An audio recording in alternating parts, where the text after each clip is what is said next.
Hello,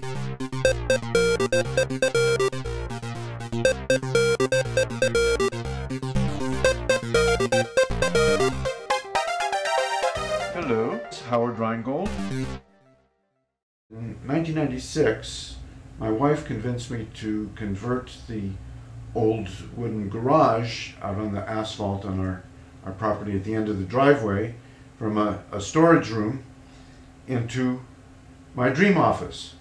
So for the last 13 years since it was finished, I've worked in this place that I think of only partially as an office. It's also a studio and to some degree a kind of alchemic laboratory where the information that streams into me is somehow transformed into the books I write, courses I teach, and lectures I deliver. That takes place in my dream office. And dream office in the sense that it has everything I need within reach, but it's also kind of an externalization of my mind. It's, in a sense, it's sort of the consciousness equivalent of my compost pile, where that dark, rich, takes place at night when you're not looking stuff reaches the place where it meets the light of day, whether that's through a brush or a keyboard.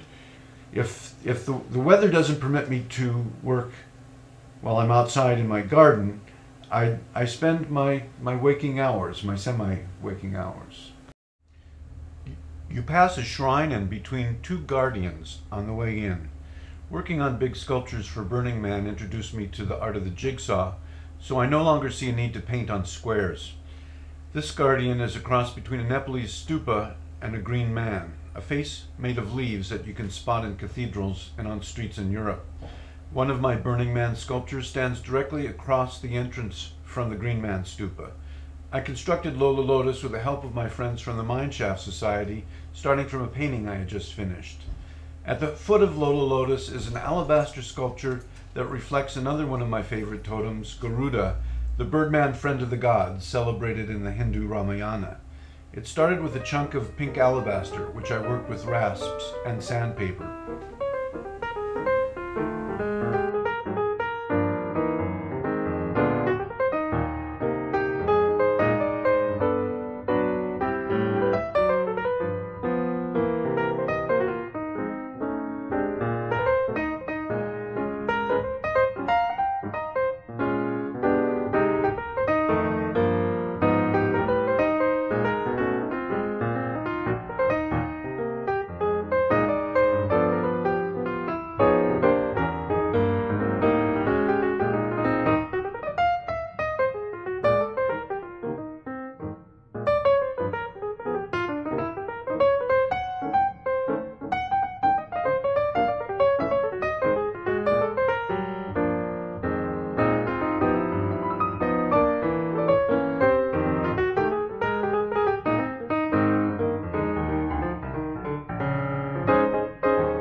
The little gods and demons surrounding the entrance to my office are chthonic spirits I've collected from around the world.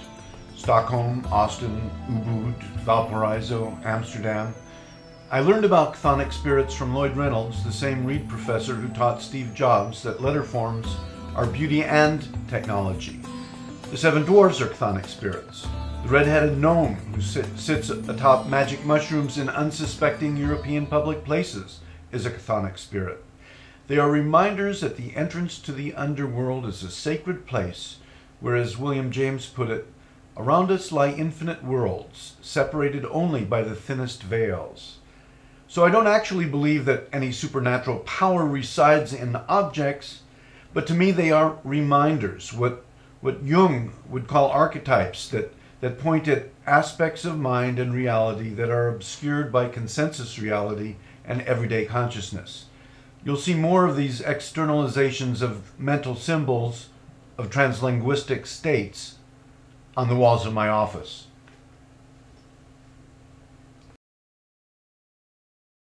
Entering the office, you see the chair where I read, often occupied by my dog buddies.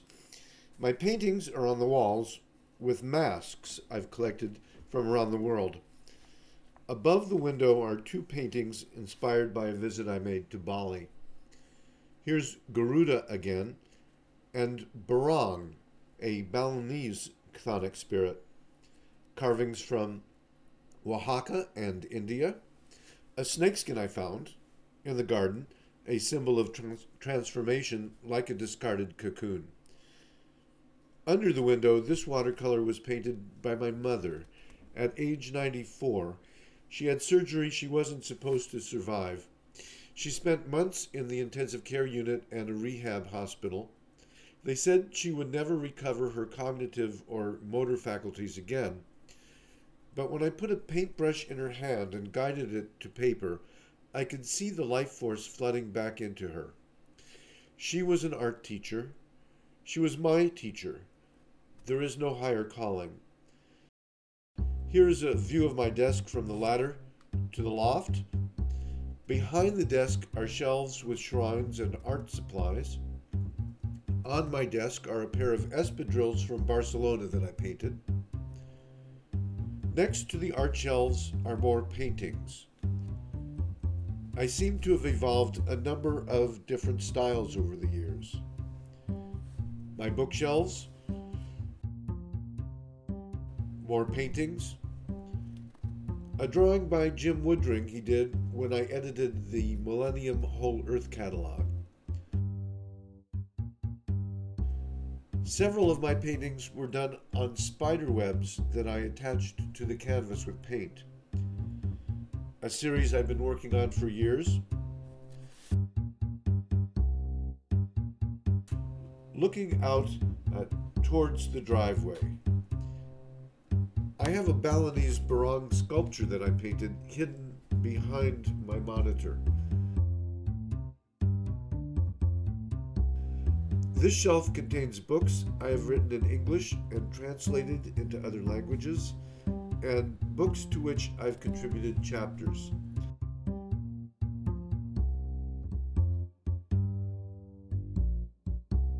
Justin Hall took this last shot of me from my loft.